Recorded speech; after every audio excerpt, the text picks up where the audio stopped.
Hello again, students. So today I've kind of looked at how to try to present information to you because we only have a limited amount of time when you're online and there's a ton of things for us to try to cover.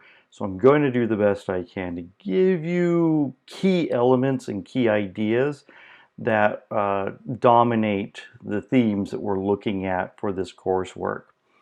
Today we're going to talk about the Progressive Era and some of the things that really come out of the Progressive Era that define and change how America looks and how it changes socially. So first thing I want to look at, and we'll probably throw a lot of different ideas and concepts here. I'll try to keep the video under 20 minutes. But first thing we're looking at is the muckrakers in the Progressive Era. So where did the muckrakers really fall in line with this? Well, the Progressive Era is an opening to the ideas of cultural awareness. And so with the Progressive Era, people start to look around and look at different states of how the American system is. And it's not just like one particular thing. They're looking at it from a political perspective, economic perspective, religious perspective at time, and moral perspective. So there's a lot of things that are going to go on during the Progressive Era that people are going to be interested in and that they're going to look to try and change. So one of the things that people are going to engage in is an action called muckraking. This is a term that is coined by Roosevelt. And basically he talks about people that are digging up dirt and exposing the dirtiest parts of the United States. Roosevelt wasn't necessarily a fan of muckrakers. That's why they're known as muckrakers. So one of the things that the muckrakers expose is there's a number of targets that they go after. One of the very first ones you look at is Henry Lloyd, who writes in the Atlantic. It starts going after Standard Oil and the railroad systems, about how they're profiteering off of government money. Not necessarily Standard Oil, more so the railroads. Standard Oil starts profiteering, of course, by by buying up a lot of its competitors and kind of cornering the oil market for about the next 20 years. So he starts to look at greed. That's his main focus is look at all this greed that's happening and all these people that are rich and have all the money. After that, you have like Ida Tarbell, who again goes after John D. Rockefeller. One thing that's kind of interesting, really quickly on a side note here, a lot of times some of these muckrakers, not always, but some of these muckrakers have an agenda. So for example, with Ida Tarbell, her father was in the oil industry. Therefore, he was in direct competition with Rockefeller, and Rockefeller really kind of beat him out and forced him out of it. So Tarbell, she kind of has an agenda. Other writers, more often than not, come from kind of successful or rich families, are highly educated. So sometimes some of the things they wrote about, they really didn't know anything about. Maybe they interviewed a couple people, but not always. One of the most famous ones that come out during this time, and some people may have read it. I don't know if it's as common today as it used to be when I was in high school, but we used to read Upton Sinclair's The Jungle. The Jungle really went after the meatpacking industry. He writes about the different ways that meat is processed. So for example, when they get the meat and they're skinning it and they're hanging it and they're drying it, he states that they're not using like cooling facilities, so it's meat's hanging in high temperature areas, which creates and grows bacteria. He talks about things being mixed in with the meat when it's being churned. He talks about rodents running all over the meat. So a lot of things that are really concerning for Americans when it comes to their food processing and where they get their food products from. And this really changes where muckrakers put their focus on. They put their focuses on things that do affect everyday Americans. One of the problems that also comes from muckraking, though, is it starts getting more and more elaborate, sensational. Sometimes the people who are muckraking are not honest with it, and it soon starts to lose favor. But one of the things, though, that we need to understand is that some of the major magazines that we look at today come out of the muckraking area, such as McClure's, Collier's, and even Cosmopolitan comes out from the muckraking era. So one of the things you need to understand about muckraking is that it does shine a light on many unethical and dangerous business practices and also working conditions for the average American. So muckraking becomes popular because people are actually living and working in these conditions, or they're consuming these goods.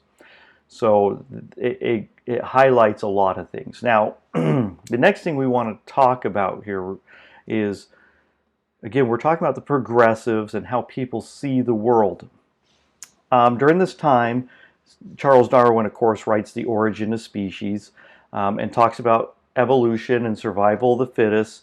And some of the people start to apply Darwin's theories to how business works or how society works and how to improve certain ways that we do things in society or in business. A lot of it is business. You have a very scientific approach to business that starts to come about. You have scientific views on how to become more efficient, more productive, what to do with workers.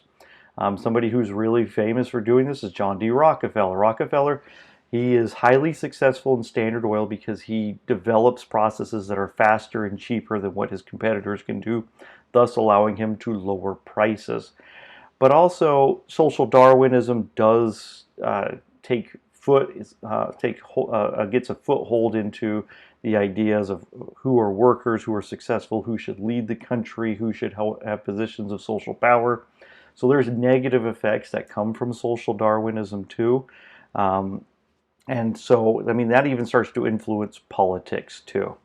One of the things that the progressives use social Darwinism with is the government. They feel that it's not democratic enough.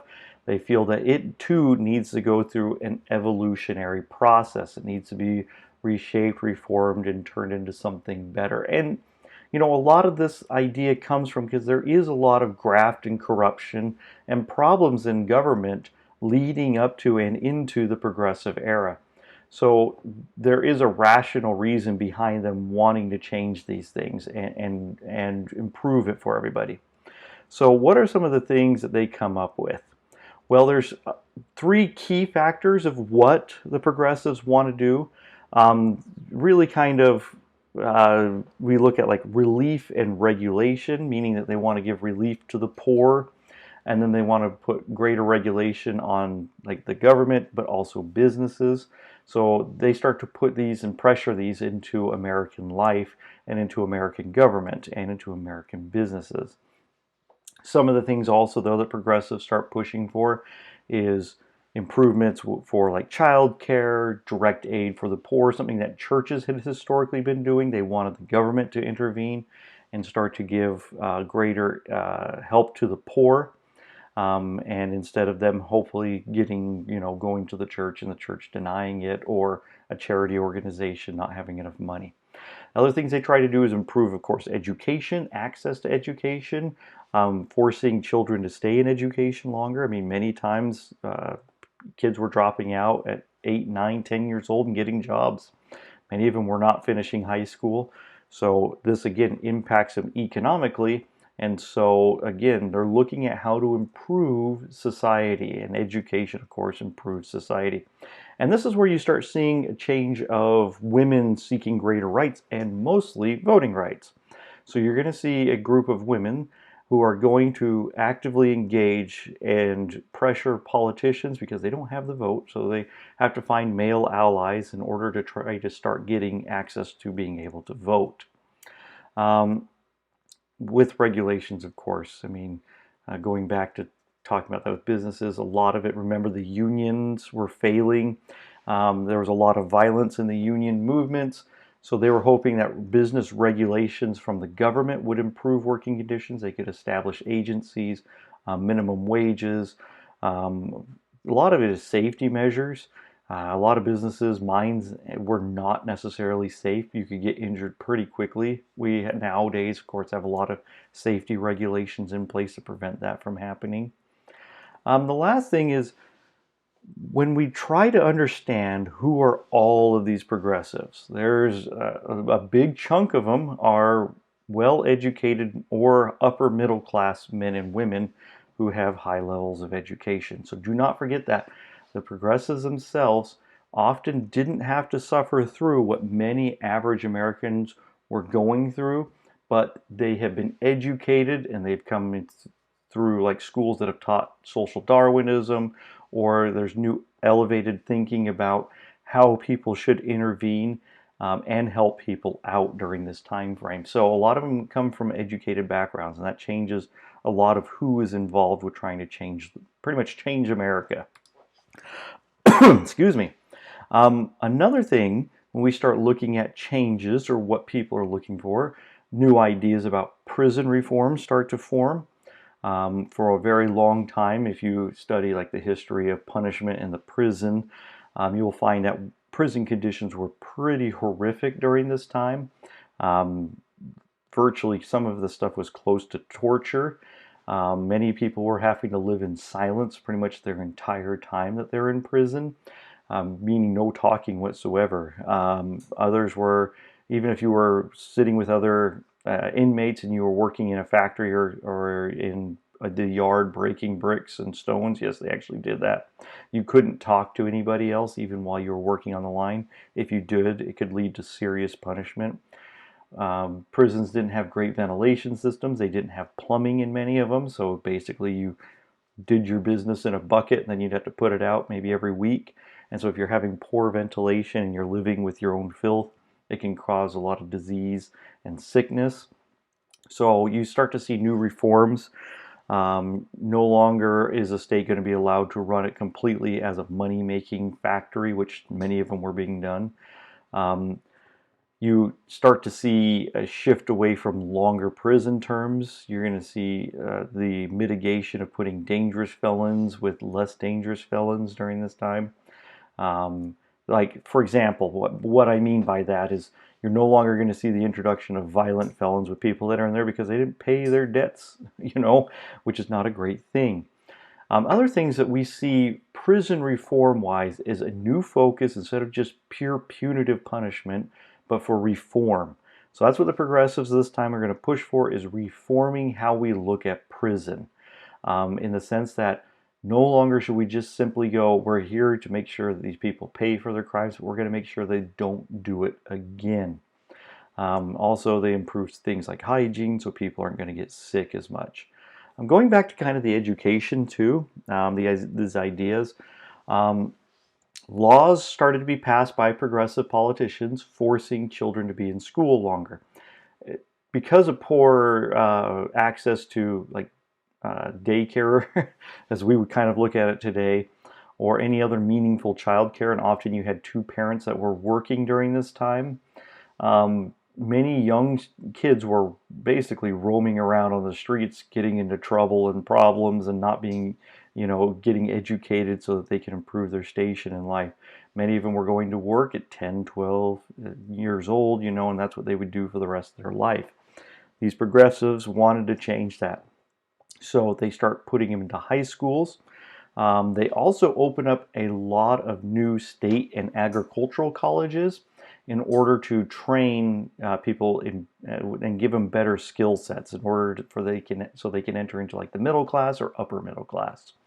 You're going to see a focus on more teachers, improving farmers, because farmers have suffered historically just economically. So if they could train farmers to be better farmers and produce more goods.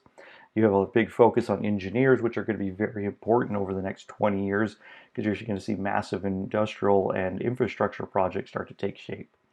A lot of these colleges still are around today. Out in the West, there's a lot of land-grant colleges. A lot of the very, very rich, so we look again, remember we talked about industrialists.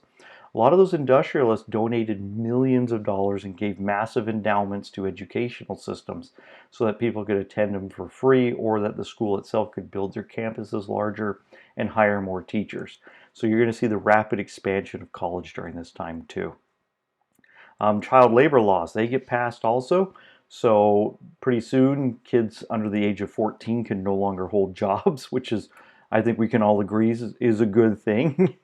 um, they start pulling them out of mines. They start pulling them out of extraordinarily dangerous jobs when they're younger, leaving those more for adults. Also, these regulations start to move into the factories themselves to remove those dangers. So they understand it's dangerous for kids, but they also know that it's dangerous for adults. So they're going to start passing new laws that are going to set safety measures. We have those today. We know if you work in a factory or something like that, you're going to know them as OSHA. OSHA will come in and ensure that the factory itself is safe and that it's not designed to kill people. We don't want to be killing people. And the big one that we're going to look at here really quick is political reform. And this is huge. For a very long time, direct primaries were used in order to pick those who would run for political office with a particular party. Now, what this allowed to happen, what this allowed for to happen, is that if you had enough money, you could influence who got in a position to be elected. If you had a position for somebody being able to be elected, you then could control that person, which many of these big-time politicians, like most famously Boss Tweed out of New York. And so this allowed politicians to be controlled by big businesses or people that created political machines. With that, people decide they're going to start changing the system. So first off is like the initiative. The initiative allows for ordinary people to propose legislation to be voted on. Going back to primaries, the primary system gets opened up so that average people that belong to a political party can vote on who they want to put up as their candidate. Most states now have a direct primary system. So again, it kills the power of the political boss. You have referendums now where, say, a law is passed and people don't like it. It gives voters the right to also vote on the law and rescind it if they don't like it. And then last one, and this doesn't apply to all states. Some states have it, some states don't. If you looked at what happened in California recently, this is where this comes into play. It's called a recall election, meaning that if you're not happy with how a politician is doing in their job, you can, as a state or a locality, you can vote to force them to go into a re-election again before a re-election cycle. This gives you time to evaluate how they're doing, and if you're not happy with the job before 4 years is up, you can pull them out of that job. Recalls are, again, like I said, they don't happen in every state, but they are a pretty effective tool when dealing with a politician that may not be engaging in activities that you wish that they would do. Your major progressive presidents during this time, the two main ones that a lot of people look at are like Teddy Roosevelt and then Woodrow Wilson. So those are going to be your main progressive presidents that are going to try to shift and change how Americans deal with businesses and also with society. A fascinating thing about Teddy Roosevelt is after he gets out of office, after he's done being president, he wants to run again. So he formed something called the Bull Moose Party. And the Bull Moose Party actually is, when you look at its political platforms, it's very similar to what like a lot of Democrats nowadays position out there. He talks about health care for all, free education, a lot of things that many politicians push for today. These ideas are not brand new. They've been around for a long time. And Teddy Roosevelt's at the head of that. He creates something called the Square Deal, which is to help common Americans. He starts really getting engaged and involved with unions, advocating for unions. So this is the first time when unions finally get some semblance of power and no longer oppressed by state and local governments. Instead, now they're going to be having the government's actual backing. Like Roosevelt would actually step in and help mediate in some of these discussions. You also have a couple big acts that happened during this time, like the Elkins Act, forces railroads to openly publish their rates and allow everybody to pay the same amount. You know, I've studied a little bit about this. It's not necessarily a great thing. Some railroads really suffered on it, and it drove actually up the cost of freight for many people. The Hepburn Act is really big too because it gives the government interstate commerce powers really to control prices again on railroads too.